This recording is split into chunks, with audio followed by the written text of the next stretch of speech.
Tortoise. Just a warning before we start, this series contains strong language and descriptions of violence. It's just the truth is stranger than fiction side of the way the world works. You know, you couldn't make this up if you tried. Attribution has always been the hardest part of this story. Working out who trolled Amber, not just what happened to her. And to be fair, that is what everyone told us. Are we going to get a smoking gun? No, you will never find a smoking gun to this. I guarantee you. Oftentimes attribution is in a definitive way is impossible. It wasn't like I'm going to go hire this particular influencer to do this type of work. By this point, a few months into our investigation, Johan and Kai Cheng, the data scientists, have finished their analysis. Their evidence suggests that bots and trolls played a significant role in Depp v. Heard. Johan concluded that at least half the tweets he looked at were inauthentic, and Xavier and I found specific examples of orchestrated hate coming from all around the world. When you think that there was nothing to stop the jury going online during the Depp-Heard trial, and you throw in the witness intimidation and the real-time trolling of Amber's experts, there's a good argument that she didn't get a fair trial. I think that's scary in itself. If domestic abuse victims and their witnesses think that they'll be trashed online before a court case, that's yet another disincentive for them to speak out. But I still find myself obsessing over the question of who. Who was behind the bots we found? Was it someone directly connected to Depp, or someone independent with their own motives? I wasn't sure we were ever going to get an answer, but then we came across the Cameron Herron case, and that's when I found the pro-Johnny Depp accounts connected to Saudi Arabia. Scroll down, it's just Depp. Some of them have changed their handles, which is weird. Accounts which I think might reveal at least part of the answer. Deleted tweets in Arabic. I'm Alexi Mostrous, and this is Who Trolled Amber? Episode 5, The Special Relationship. I think 2016, I started to notice in particular how Twitter was being overrun by bots spreading hate speech on an industrial scale and also spreading political propaganda. It became very clear at that point that, especially in Arabic, there was not much attention paid to Arabic Twitter and Gulf Twitter. And Mark Owen Jones is an academic and a disinformation expert. He's been looking into bots for as long as anyone, and his speciality is the Middle East. So what you've seen over the past 5-6 years, there's been a rise in competition between Mohammed bin Salman, who's the Crown Prince of Saudi, who's a de facto ruler, Mohammed bin Zayed, who's the ruler of the UAE. They have this kind of new vision of politics of the region. And in order to try and get people on board with that and to convince people of that, they've invested a lot in digital infrastructure. Mark is particularly interested in Saudi Arabia, where Twitter is huge. Over half of the country's population is on the site. With Twitter being so popular, it's no surprise that the authoritarian Saudi government wants to control it. If they see something they don't like, they change it. You have a Twitter trend that's, say, critical of the ruling family. You, as a engineer working for the Ministry of whatever, will be like, how can we get that trend to decrease? Well, the answer is always, we just replace it with other trends. So we get other trends to increase. So that will include the use of fake accounts like bots. In 2018, the New York Times revealed that the Saudi government ran its own troll farm, employing hundreds of people to attack critics and dissidents. Workers at the troll farm were paid about $3,000 a month. They had to post a set number of tweets every day, and they had a list of targets given to them by the government. These human trolls worked hand in hand with bots. Let's say one of the trolls posted a tweet praising the Saudi government.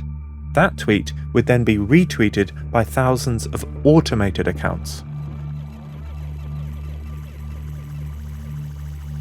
The Saudi government trolls grew so widespread that disinformation experts started calling them the flies. Electronic flyers, the verb electronic is the term used by many in the Gulf to describe bots, electronic flies. The fly's most infamous attack came in 2018 following the assassination of Jamal Khashoggi, a Saudi journalist.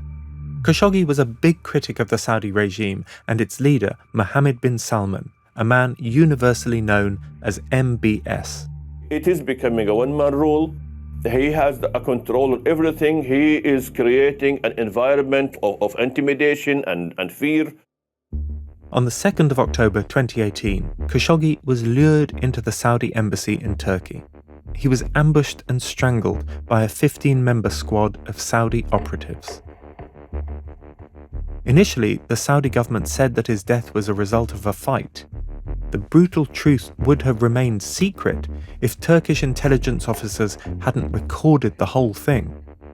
These tapes, which documented Khashoggi's murder in real time, implicated the Saudi state. After they emerged, the Saudis blamed rogue government officials for the murder, but US intelligence reached a different conclusion. Breaking news tonight on a very dark subject, the murder of American-based Saudi journalist Jamal Khashoggi, specifically whether the de facto Saudi ruler, Crown Prince Mohammed bin Salman, ordered the killing. The CIA has concluded the answer is yes. In this febrile atmosphere, with the reputation of the country on the line, thousands of pro-Saudi bots swarmed onto Twitter. This was revealed in an exclusive NBC report overnight. Bots trying to sway the conversation over what happened to Jamal Khashoggi. They posted hashtags like this: unfollow enemies of the Message nation. of love for Mohammed bin Salman. Campaign to close down channel of discord. One Arabic hashtag, translating as "We all have trust in Mohammed bin Salman," featured in 250,000 tweets. At this point in our interview, I decide to show Mark the Saudi accounts I've discovered. The ones which today present themselves as genuine Johnny Depp fan accounts, posting thousands of messages in English about the actor, but which have deleted hundreds of other tweets posted earlier in Arabic. Tweets that, to me, look a lot like the ones sent by the electronic flies in 2019 after the Khashoggi killing. Verses from the Quran, but most of the tweets are about Saudi itself and promoting Saudi. So in 2021, this account is tweeting things like, "May God have mercy on King Abdullah."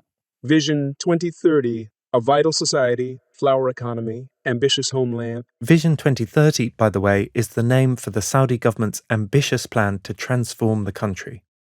Or here's another. Your glorious home, the Crown Prince Mohammed bin Salman. We are with you. May God protect you. I wasn't sure what Mark was going to say about these tweets. Middle Eastern Twitter looks totally different to British or American Twitter, at least to me. Maybe these posts are not actually that unusual. But it turns out that Mark finds the accounts as suspicious as I do. The usual tells that you've identified are pretty accurate. So, for example, you talk about how some of these accounts don't have a consistent tweeting history. They seem to shift from very, very different topics on a fairly organized way, that they, for example, weren't tweeting about Johnny Depp and suddenly that was all they talked about. In some cases, you've seen previous interactions with those accounts that would indicate that that account was run by someone else who doesn't appear to align with the current identity of a pro-Johnny stan. The language changed. Now, a lot of the Johnny Depp stuff is in English, whereas previously they appear to have been tweeting Arabic. One of them appeared to be tweeting what looked like aphorisms. So in Arabic, sometimes you see tweets that have as a linguistic point, all the vowel markers, which is very uncommon for normal people to do in Arabic, unless they're tweeting excerpts from the Quran. I didn't know what to make of these tweets about the Quran when I first saw them, but Mark says it's another sign of bot activity. So what you tend to see in a lot of automated accounts in the Arab world is that they just, whilst they're not doing anything, they just tweet out Quranic prose. And so it looks like some of the accounts that you've identified were doing that and then were repurposed. The fact that they devote almost all their tweets to promoting Johnny Depp is also suspicious. And some of them have also interacted with what look like marketing firms that sell marketing services. There's also what I call the old few phenomenon, where you have a sort of disjuncture between the account creation date and the amount of tweets produced. A lot of these pro-Depp accounts seem to tweet a lot about Depp, although they're really old. And actually, what that tends to mean is that the account was probably hacked, repurposed, had all the tweets deleted, and then started afresh with this new identity. Those Twitter accounts that you've identified appear to exhibit what I would say are indications that there have been are a rented bot network or a for-hire propaganda network. Mark thinks that these accounts are part of a paid-for bot network, directed in the middle of 2023 to support Depp. But we've found bots before, in Thailand and in Spain. So here's my next question. Does Mark think that this bot network is linked to the Saudi state? Could the Saudis have used bots to support Johnny Depp? Using some of these propaganda, social media resources, marketing resources to boost Johnny Depp is absolutely something that you'd expect to see. And I think it completely makes sense in the context of Gulf politics. It wouldn't be an unrealistic thing to assume. And on the contrary, I think it would be something that wouldn't surprise me, to be honest.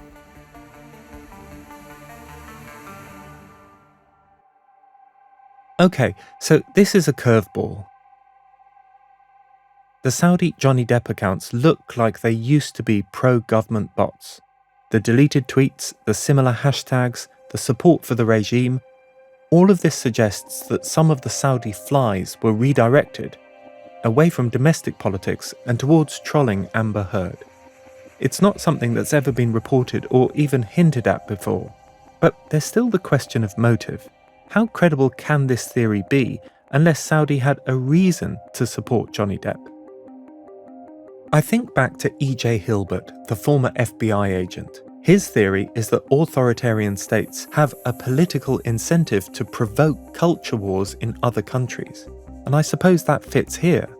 Depp v. Heard has become a symbol to some people of how the Me Too movement has gone too far. How just because a woman makes an accusation doesn't mean you have to believe her. A country like Saudi Arabia that still treats men and women so differently may have a motive to promote that message. But this still feels a bit far-fetched, like I'm trying to fit a jigsaw piece into a space that isn't quite right. So I go back to the Saudi accounts to see if I can find any more clues. And that's when I see the pictures and the videos of Johnny Depp in Saudi Arabia, watching a Metallica concert, being shown around an ancient city, attending a film festival. And he's saying really nice things about the country too. And I believe that what's happening here in Saudi with regards to various expressive outlets, everything is opening up sort of beautifully. I've been looking for a geopolitical motive, but actually Saudi Arabia and Johnny Depp seem bound by something more straightforward: friendship. When Depp won his case against Amber Heard in 2022, his career didn't exactly bounce back. This is a major bugbear of Depp supporters. They can't understand why Hollywood isn't rushing to apologise to the actor, why he's not on the red carpet anymore. But Depp getting shut out of Hollywood left an opening. The International Film Festival, also known as Red Sea IFF, today announced through the Red Sea Film Foundation that they are backing the upcoming French period drama Jeanne d'Arc. In January 2023, Saudi Arabia's Red Sea Film Foundation announces that it's helping finance Depp's comeback movie. A few months later, Jeanne d'Arc opens the Cannes Film Festival. Depp and the Saudi-backed movie received a 7-minute standing ovation.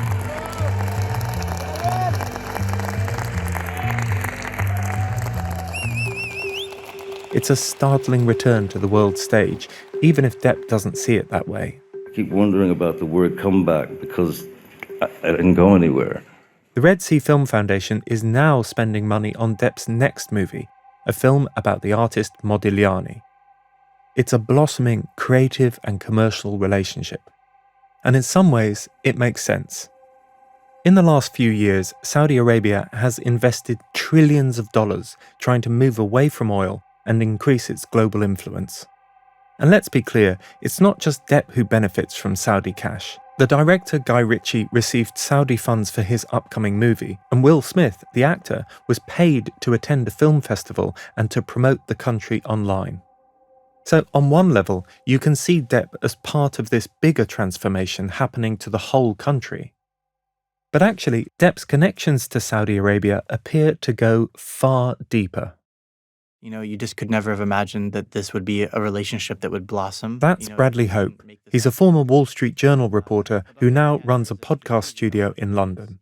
And he's written a book about MBS called Blood and Oil. He's a surprisingly complex person. On one hand, ruthless and strategic. On the other hand, sometimes even exhibiting the behavior of like a young teenager, really into video games and hanging out with his friends late into the night, even to this day. What other character traits define him?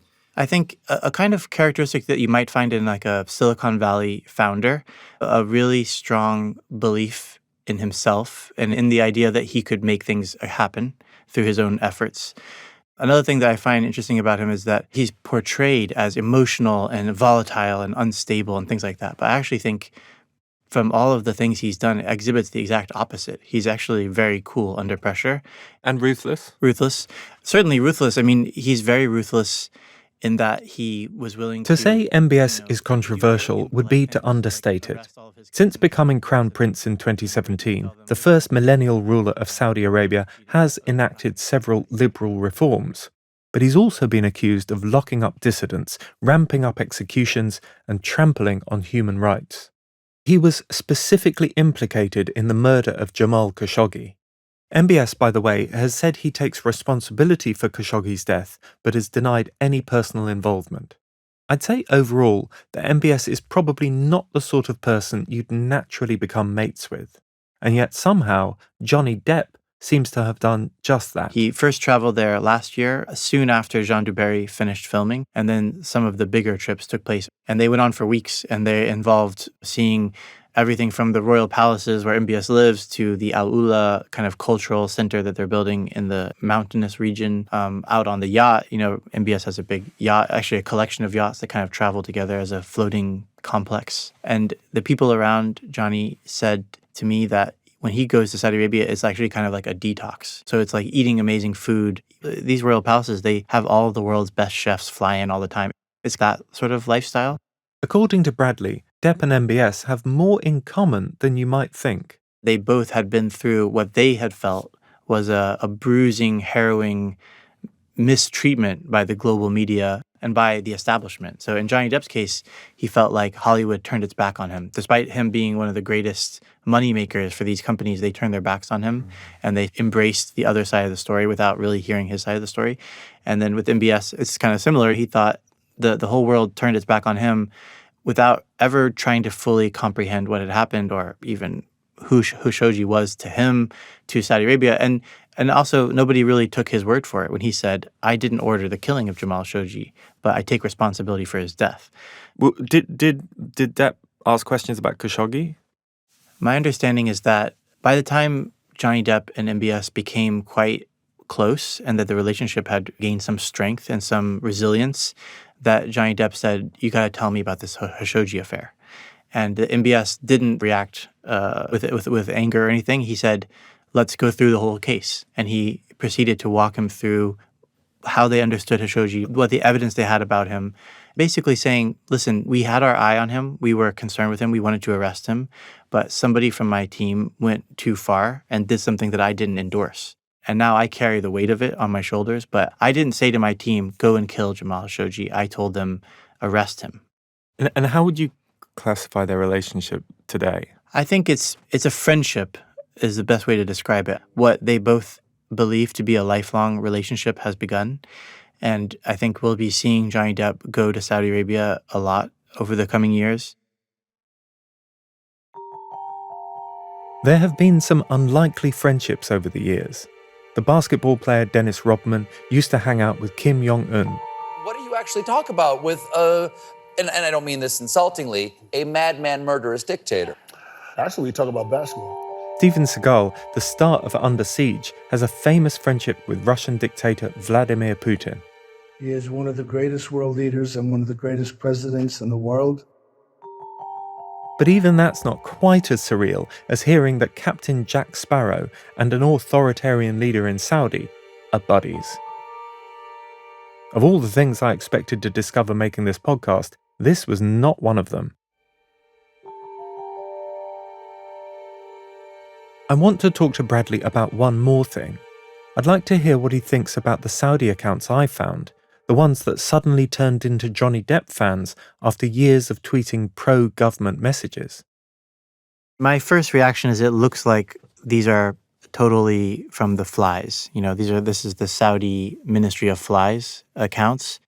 Bradley thinks that these Saudi accounts are part of the Fly army. This doesn't mean that MBS sat down and personally decided to unleash the flies against Amber Heard. An order to deploy them may not have come from the top. Somehow or another, it became known that MBS had a new fascination with Johnny Depp and that he wanted to, quote, help him in some way. They just sort of reflect the kind of quirky way things work there. Somebody gets whiff or gets the idea that this is the agenda now, and it becomes a sanctioned message to send through the Fly's channels. I've spent months doubting that I'd ever be able to find out who was behind any of the anti-Amber bots. But after speaking to Bradley and to Mark, I think that's changed. Several things point towards part of the hate campaign against Amber Heard coming from Twitter users connected to the Saudi government. Pro-Johnny Depp accounts which tweet in English but have deleted hundreds of Arabic tweets praising the Saudi government. A history of Saudi Arabia using bots to promote its interests. A financial link between Johnny Depp and Saudi Arabia. And finally, an apparently close friendship between Depp and the Saudi leader himself. To me, the evidence is convincing. I wanted to put all this to the Saudis, so I emailed the embassy. I'm still waiting to hear back. But there was something still nagging me. All the Saudi accounts we found began tweeting about Depp and Heard either during or after the US trial. So they don't really explain all the online hate published before the trial. All the tweets collected by Ron Schnell, all the YouTube videos with identical comments, all the Thai and the Spanish accounts. Saudi Arabia might be part of the answer to who trolled Amber, but it can't explain everything. The dates don't quite match up. So Xavier and I go back to the beginning. Who else had means, motive, and opportunity? He was almost like Depp's consigliere. He was liaising, I think, with the main lawyers. And our attention falls on a man whose name keeps coming up in this investigation. Someone who was right by Depp's side throughout both the UK and the US trials. Do you currently represent John C. Depp II? I do. Someone whose name was all over Ron Schnell's dataset. 25% of all the negative tweets posted about Amber Heard, 25%, 1 in 4 mentioned this lawyer. A man with troubling connections. This really rather unheard of character seems to be part of a very, very, very malign web of characters who played a very active role in subverting Western democracies.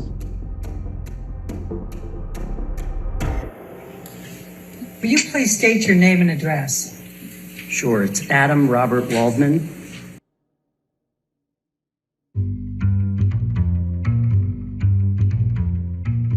Next time on the final episode of Who Trolled Amber, we investigate Adam Waldman.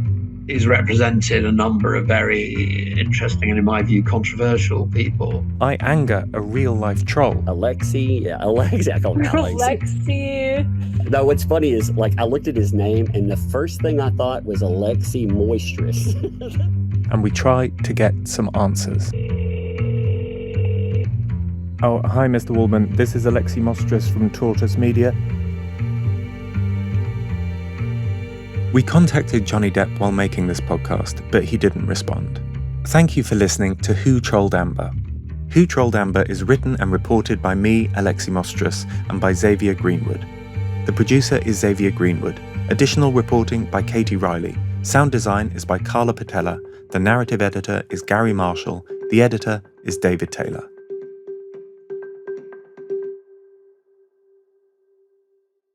Thank you for listening to Who Trolled Amber. If you're enjoying the series, please take a moment to give it a rating and recommend it to your friends and family. It really does make a difference. As a supporter of Tortoise Podcasts, you get ad-free and early access to all our shows, so all 6 episodes are now exclusively available to you.